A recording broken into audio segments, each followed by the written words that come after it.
quels sont les problèmes qui peuvent apparaître empêchant l'union entre les époux. Ce qu'on voit, moi je dis dans les consultations, c'est que ce que témoignent les gens, les personnes qui viennent nous voir, c'est que l'autre commence à nous déranger, à nous embêter, justement là où il nous émerveillait dans un premier temps. Et ça, c'est très, très fréquent que ça arrive. Il avait, par exemple, l'air sûr de lui, et cela me donnait un sentiment de sécurité. Maintenant, je le trouve ennuyeux, répétitif, il me fatigue. C'est qu'un exemple, mais souvent, c'est là où ça change. Parce que peut-être aussi je suis tombée amoureuse de certains côtés de lui qui n'étaient pas forcément sains, mais que j'ai interprété comme étant saines. Dans de nombreux mariages, les relations physiques, les relations intimes commencent petit à petit à disparaître. Les gestes de tendresse sont moins fréquents, ce qui peut entraîner une grande souffrance et pour celui qui se sent rejeté et pour celui qui a l'impression qu'on lui impose des gestes de tendresse, qu'on lui impose des relations sexuelles, des relations intimes.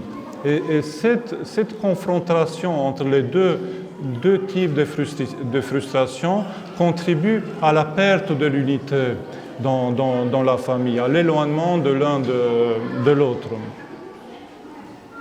Ce sont surtout les maris qui se plaignent de l'absence de relations intimes. Je ne sais pas si vous avez été à l'université de Thé, bon, il y a maintenant 4 ans, vous avez été, je regarde un cas au Père Adrien, il y avait Inès de Franclieu qui nous a parlé de la sexualité au sein de la vie de famille et de l'éducation des enfants. Et elle disait à un moment que pour l'homme, la relation amoureuse, la manière dont il exprime la relation amoureuse passe peut-être dans une plus forte mesure que pour la femme par le côté sexuel, par le côté physique de la relation. C'est un peu confirmé par les recherches de la neuroscience. Si on va mesurer combien de fois pense un homme aux relations intimes dans la journée par rapport à la femme, c'est beaucoup plus fréquent. Certains hommes nous disent dans les consultations qu'ils ont l'impression qu'ils ont perdu leur femme à ce niveau-là, au niveau des relations intimes, au moment de la naissance de leur premier enfant. C'est-à-dire qu'après, il n'y a jamais eu une relation à ce niveau-là comme avant. Bon, évidemment, parmi ces hommes, il existe des hommes dépendants, immatures, qui ne supportent pas à partager leur femme avec un autre être, ne serait-ce que leurs enfants. Mais parfois, il s'agit aussi d'une abstinence imposée, d'une abstinence qui leur était imposée pour des différentes raisons. Il peut s'agir d'une femme qui a une mauvaise relation avec son propre père. Il y a des conflits et la femme veut se venger de cette manière-là sur l'homme, ou il peut y avoir une conception aussi un peu déplacée sur la religion et la foi. Pourtant, le saint apôtre Paul nous dit « Ne vous refusez pas l'un à l'autre, si ce n'est d'un commun accord et temporairement, pour prendre le temps de prier et pour vous retrouver ensuite, autrement Satan vous tenterait, profitant de votre incapacité à vous maîtriser. » Donc il insiste bien sur le fait que c'est que de commun accord qu'on peut arrêter ce côté relationnel, ce côté de la relation de couple, et pour un certain temps, et avec un certain but, c'est-à-dire pour prier et pour vite se retrouver ensuite. Et Saint Jean Chrysostome explique et renforce beaucoup ces paroles dans ses homélies, montrant que le côté corporel de l'amour est béni par Dieu dans le mariage, lorsque le but est l'union avec l'autre, une union dans laquelle le Seigneur est présent. Il est cité par Jean Breck dans ce livre-là, le don sacré de la vie.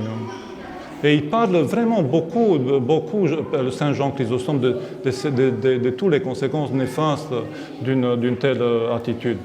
De l'autre côté, beaucoup de femmes disent dans les consultations qu'elles se sentent comme un objet pour l'homme dans les relations intimes, ce qui est le signe qu'une relation toxique s'est installée dans la vie familiale, dans la vie conjugale. Parce que relation toxique, ça veut dire que l'autre, on regarde l'autre comme un objet de satisfaction de ses besoins, ou on se sent comme un objet pour l'autre.